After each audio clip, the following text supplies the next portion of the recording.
We're back and we're kicking off a brand new series, Today's 5 Things. So here's the goal: to make your life easier to manage with help from experts across a variety of fields. So we are starting with an ER doctor, a flight attendant, and a server from the restaurant industry, and they are sharing what they would never do, knowing what they know. So first up, our senior medical correspondent, Dr. John Torres, 5 things he would never do in a medical emergency. These are interesting. First, you say to avoid the medical emergency in general, there's one thing you One thing I never do. I see a lot of patients in the ER that this happened to them. Keep your hands out of your pocket if you're going downstairs or on icy, slippery surfaces, because you can imagine if you fall, you can't catch yourself. A lot of facial injuries happen. Okay, wouldn't have thought of that. All right, the next thing you would never do if you were in an emergency medical situation, and some people make the very first call. You know, I think that's instinctive. The very first call is to a loved one. They're going to call their mom or their dad or their brother or sister. You want to call 911. You want to get the ambulance started so they can get there and do the treatment. And then once you get to the hospital, you can call everybody you want. You have plenty of time.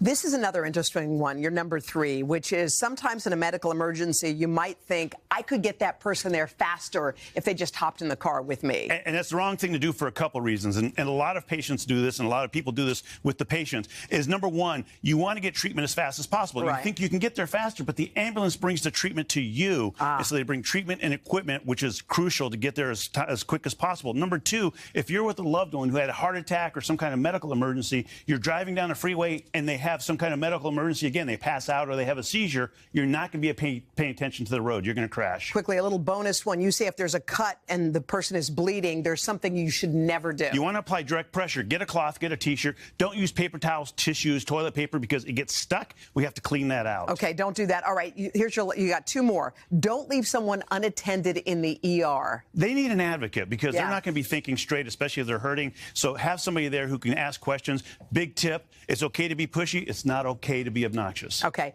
and this last one I feel like is very important, especially when COVID was rampant.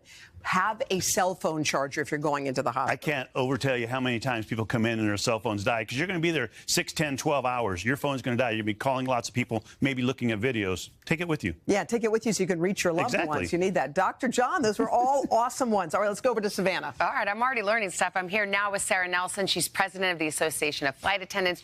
More than 25 years of experience as a flight attendant. She's got 5 tips on what she would never do as a passenger.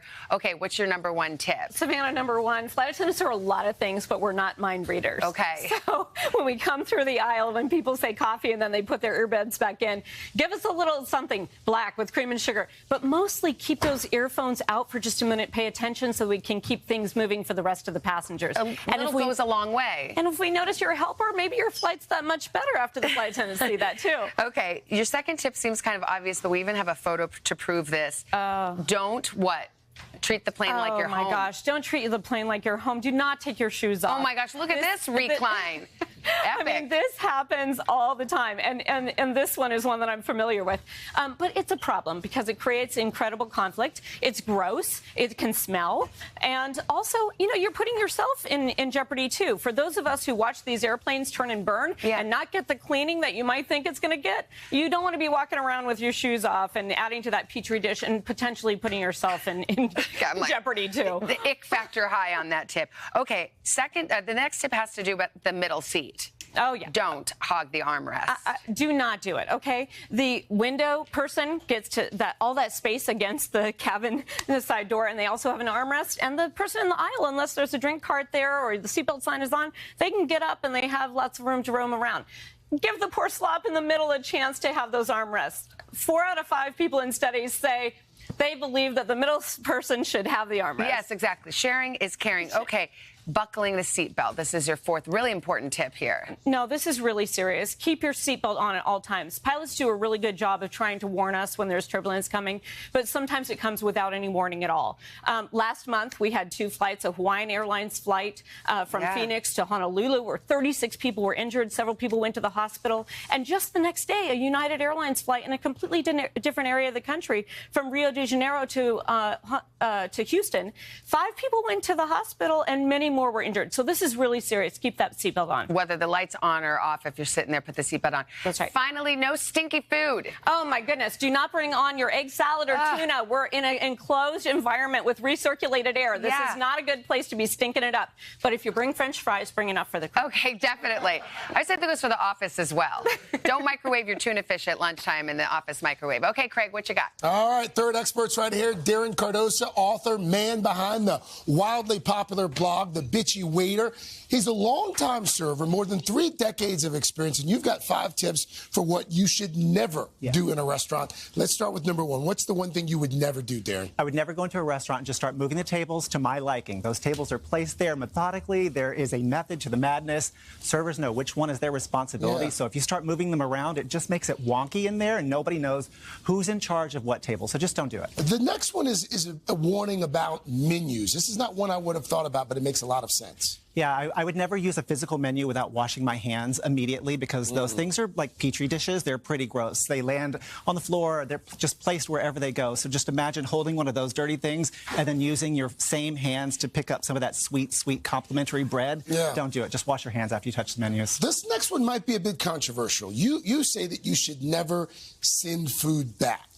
Well, I would never send food back just because I didn't like it. Okay. You know, if it's cooked improperly, or if I ordered a burger and they sent out a chicken sandwich, yeah, I'm going to send it back. But if you order a squash soup that's got cumin in it, and that's what it says in the menu, and then you taste it and you're like, I don't like squash soup with cumin, that's not a good reason to send it back. You just have to ask for them to wrap it up, and maybe somebody at home will eat it for you. Next one, tipping.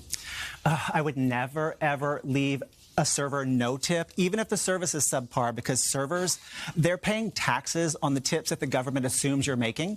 And a lot of times you're tipping out a bartender, a busser, a food runner, and if the customer doesn't leave a tip for you, then we're reaching into our own pocket to tip those people out, and then we're basically losing money to tip, you know, to wait on these people. To be clear, standard percentage on a tip for a server is still what? 20%. 20%. This last one I found really hard to believe. People are leaving unsanitary objects on tables? It happens far too often. Like, I would never leave like a used tissue or an old mask or a dirty diaper. We've got photo evidence of this last one. This happened twice in my career, and that is 2 times too many. So why anybody would do that, I don't understand, but I've been working in restaurants for a long time. It happens. I'm in pre-production for a movie now about the waiting industry, so maybe not much longer for this. All right. Take your dirty stuff with you. Out of here. Darren, thank you. Thank you as well to Sarah, Dr. John. Some great tips there, guys. Really appreciate that. Hey, thanks for watching. Don't miss the Today Show every weekday at 11 a.m. Eastern, 8 Pacific on our streaming channel, Today All Day. To watch, head to today.com/allday or click the link right here.